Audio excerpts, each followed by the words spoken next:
وہ کیا ہے؟ کامیابی پیسے سے ہے، کامیابی جائیداد سے ہے، کامیابی کاروبار سے ہے، کامیابی شہرت سے ہے، کامیابی اقتدار سے ہے۔ یہ معیارات ہیں۔ جو جتنا دولت مند اتنا کامیاب، جو جتنا مشہور اتنا کامیاب، جو جتنا پاپولر اتنا کامیاب، جو حکومت پر پہنچ گیا کامیاب، جس نے بڑا کاروبار جما لیا کامیاب، جس نے بہت جائیداد بنا لی کامیاب۔ یہی ہے اصل میں ساری بس کی گانٹھ۔ جو تصور کامیابی کا ہوگا اسی کے مطابق آپ کی بھاگ دوڑ ہوگی، اسی کے لیے جد و جہد ہوگی، اسی کے لیے توانائیاں صرف ہوں گی، اسی کے لیے دن رات کی مشقت ہوگی۔ یہ ہے اصل شے جس کی یہاں نفی ہو رہی ہے۔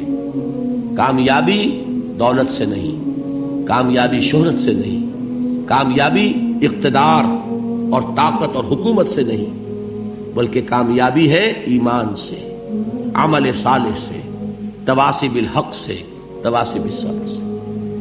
آپ غور کیجئے اس نقطہ نظر کا، اس ایٹیچیوڈ کا، یہ جو مینٹل ایٹیچیوڈ ہے، اس کا بدل جانا ہی انسانی شخصیت کے اندر انقلاب برپا کرے گا۔ اب آپ کا نتیجہ کیا نکلا؟ اگر تو دولت سے کامیابی ہوتی تو قارون بہت کامیاب تھا، اگر حکومت سے کامیابی ہوتی تو فرعون اور نمرود بہت کامیاب تھے۔ کامیابی ان سے نہیں ہے۔ کامیابی انسان دولت میں قارون کی دولت تک پہنچ جائے اور دنیا میں دبدبہ اور اقتدار اور سلطنت اور حکومت کے اعتبار سے وہ نمرود اور فرعون کا مقام حاصل کر لے، وہ ناکام ہے، خائب ہے، خاسر ہے، برباد ہے۔ اور ابو ذر غفاری کامیاب ہے، چاہے ان کے پاس کچھ نہیں تھا، جھونپڑی تک نہیں تھی، کوئی گھر نہیں تھا۔ حضور نے فرمایا ہے اللہ کے کچھ بندے ایسے ہوتے ہیں جو کسی محفل میں جانا چاہیں تو انہیں اجازت نہ ملے، جو کہیں اگر رشتہ کرنا چاہے کوئی ان سے رشتہ کرنے کو تیار نہ، کہیں کوئی سفارش کرنا چاہے تو ان کی کوئی بات ہی نہ سنے۔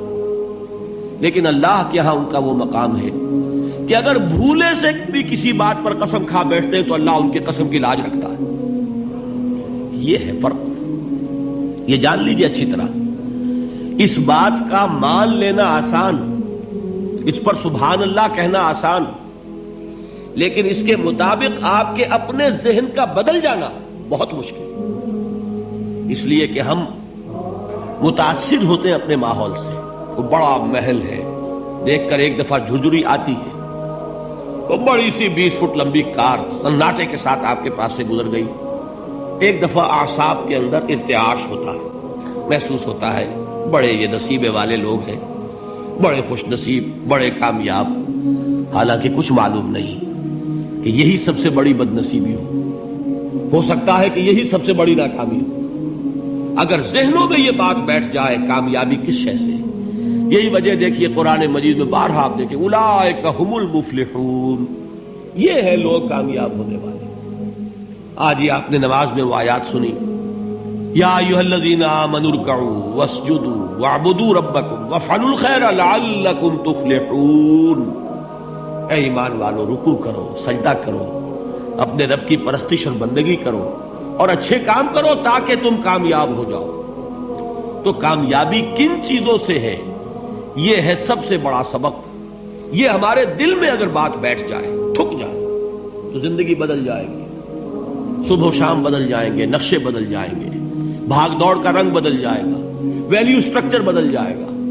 آج وہ ایک چیز نہایت اہم نظر آ رہی ہے، کل نہایت غیر اہم نظر آئے گی۔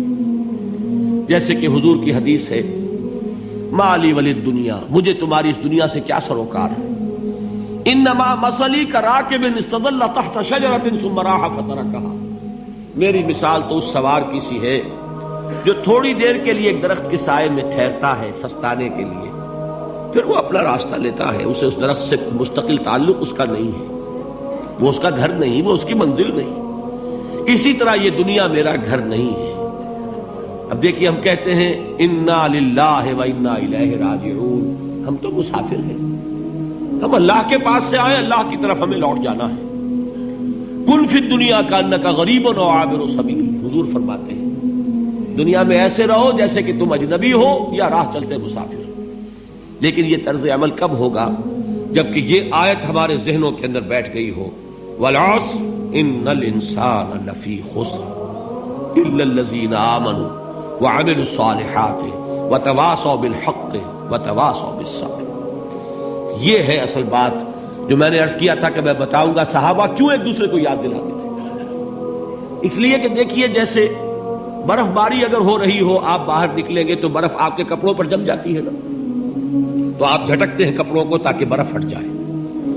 ہمارے ایمان پر اس دنیا میں رہتے ہوئے جب ہم متاثر ہوتے ہیں ماحول سے تو گردہ آ جاتا ہے، برف پڑ جاتی ہے، اس کو جھٹکتے رہنے کی ضرورت ہے۔ اور وہ جھٹکنے کی بہترین اور مؤثر ترین شکل یہی ہے کہ یاد رکھو کامیابی ان چیزوں سے نہیں ہے۔ چمک دمک جو ہے دنیا کی، یہ ساری چمک دمک جو تمہیں رجھا رہی ہے، جو تمہیں اپنے اندر گم کیے ہوئے، یہ لفظ گم پر اقبال کا وہ شعر یاد آ گیا کہ کافر کی یہ پہچان کے آفاق میں گم ہے، اور مومن کی یہ پہچان کے گم اس میں ہے آفاق۔ تم گم نہ ہو کر رہ جاؤ، اس میں مبہوت نہ ہو کر رہ جاؤ، مرعوب نہ ہو کر رہ جاؤ، دنیا ہی کی محبت تمہارے اوپر ڈیرے نہ ڈال دے، تمہارے دلوں کے اوپر مسلط نہ ہو جائے۔ لہذا تازہ کرتے رہا کرو، والعصر ان الانسان لفی خسر الا الذین آمنوا وعملوا الصالحات وتواصوا بالحق وتواصوا بالصبر۔ پھر یاد کر لو، پھر تازہ کر لو اپنے اس یقین کو کہ کامیابی دولت سے نہیں، کامیابی ثروت سے نہیں، کامیابی اقتدار سے نہیں، کامیابی شہرت سے نہیں، کامیابی جائیداد سے نہیں، کامیابی ہے ایمان سے، کامیابی ہے عمل صالح سے، کامیابی ہے تواصی بالحق سے، کامیابی ہے تواصی